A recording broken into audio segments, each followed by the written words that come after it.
My name is Jack Millington from Billy Tannery, and we are here on the site of our micro tannery, which is in Leicestershire, on the Rutland border, about an hour away from Northampton, which is obviously well known for leather in the UK.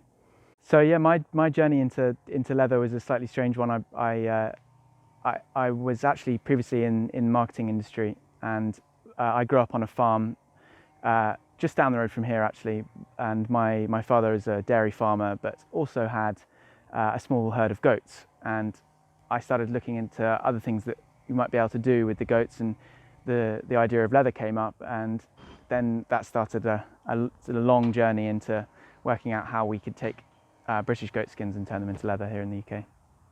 Yeah, so the whole reason why we got started, I got in touch with a guy called James Wetler who started Cabrito Goat Meat.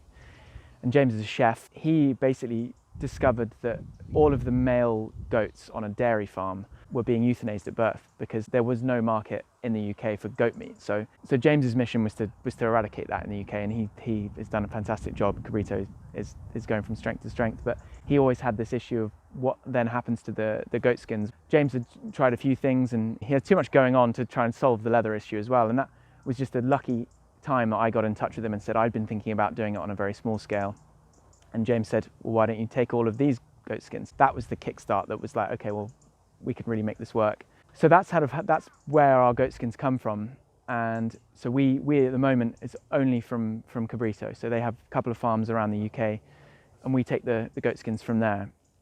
So those are all, essentially the goat skins are a waste of what was previously a waste product. So already there's a pretty amazing story there. Yeah, so our goat leather is tanned using a vegetable tanning process. We use mimosa bark extract for the main tannage. So the goat skins then come from Cabrito. We salt them, so they stay in salt until we've got enough for a batch, which is around 70 to 100 goat skins at a time. The process I mentioned before, they have to go for fleshing it somewhere else. At the moment is the university. Benefit there is they also get soaked, so all of the salt gets taken off at the university as well, which saves us having to deal with it. Salt's actually one of the nastiest things for us to get rid of. And the processes here in our tannery are split into the beam house processes, which is getting rid of the hair and getting the skins ready for tanning, which happened in our first drum. And then the second drum is where actually the tanning happens, and the mimosa liquor is pumped in. Once the skins are tanned, we take them out. We have a small drying room at the back of the tannery, which is highly insulated, and we just have a tiny little heater in there that gets that up to about 30 degrees. And we toggle the skins in there, and that probably takes another week or so. So all in all, it's probably a couple of weeks process. And then we're left with crust leather, which then is finished for us at Blenkinshops, just outside Northampton. So we then tell them what colours we need and everything for our various projects that we've got going on. So yeah, so we're here, we're based on a farm in the middle of nowhere. We're not on any sort of sewerage, so we have to be really careful about our effluent and what we get out of our tannery and how we treat it. So our process is designed specifically for this sort of location, where we recycle probably 90% of the water that we use in the tannery, so we're not having to throw away huge amounts every time. What we do is we store them, the liquids, and reuse them each time. And the sort of the small percentage of water that we can't use again, we basically separate it into liquids and solids, and we compost the solids, and the liquids are basically a weak fertilizer that can be spread on the land. So we use an irrigation method for getting rid of most of the wastewater, which is fantastic. So we start with the same bags of mimosa extract powder. It's just for us, because we're using that recycling, it's mainly in a liquor, so it's mainly water, but just mixed with the mimosa bark. So each batch we are topping up with extra powder to make sure that we're tanning properly, but some of it is carried over from batch to batch. Throughout all of these stages in most tanneries, the liquid that's gone into the drum, the lime liquor, the pickle, all of these things, generally batch to batch they get replaced. So they will go down the drain. They get treated, but the water is off. What we try and do here is just recycle as much as we can, and that cuts down the amount of water that we're using, cuts down the amount of effluent we've got to deal with. So that's one of the main sustainable factors, really. So our main focus has always been goat. That's kind of the reason why we got started. But the thing we're checking at the moment is what other hides and skins we can use our tannery for. And actually, right now today, we've got some cow hides in the drum, a first test on some English Longhorn cattle hides. So obviously the process needs quite a lot of tweaking. So that's kind of what's been happening over the last few days, is working out how we can use our setup and other kit like they have at the university to tan other things, because there's a need for it. There are farmers getting in touch with me every day wanting to do bits and pieces with the hides and skins from their farms. So there's definitely an opportunity if we can work out how to do it. Yeah, so I obviously didn't know anything about any leather when I first started. So it's been a bit of a journey of discovery of all the different types and what the differences are. I think the more that I learn about goat leather, the more sort of positive characteristics that you find. It's kind of almost like a kind of wonder leather, because of it's strong, but it's also lightweight, and it's thin, but it's also durable. And you get the kind of amazing pronounced grain pattern that's different on each piece. So I think for so many reasons, it's just an amazing leather to use.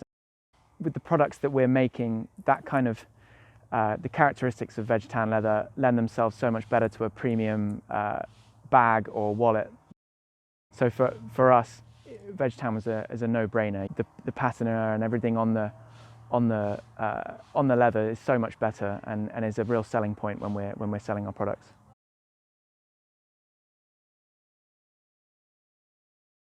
I learned a lot more about leather, and we learned about making products and the bags and everything that we have, is that there are real benefits to having veg tan leather from that perspective as well, because you get that real character that builds with the bags with age, and we really use that as a selling point with our products. And I think we're able to charge a premium on vegetable tan leather than we would be on chrome or any other tannage, really. And I think we were lucky in that regard, because we started because there was an opportunity. The goat skins were available, but as we've got into it, you realise that there's so many positive characteristics of the leather that are great for so many different uses. We've made bags, we make wallets, we've done a footwear collaboration, and goat leather's been perfect for all of those uses. So the collaboration that we did with Crown Northampton came about as a kind of happy accident. We were at a trade show in London, and they happened to be there as well, and we got chatting, and we found out how close we were to each other.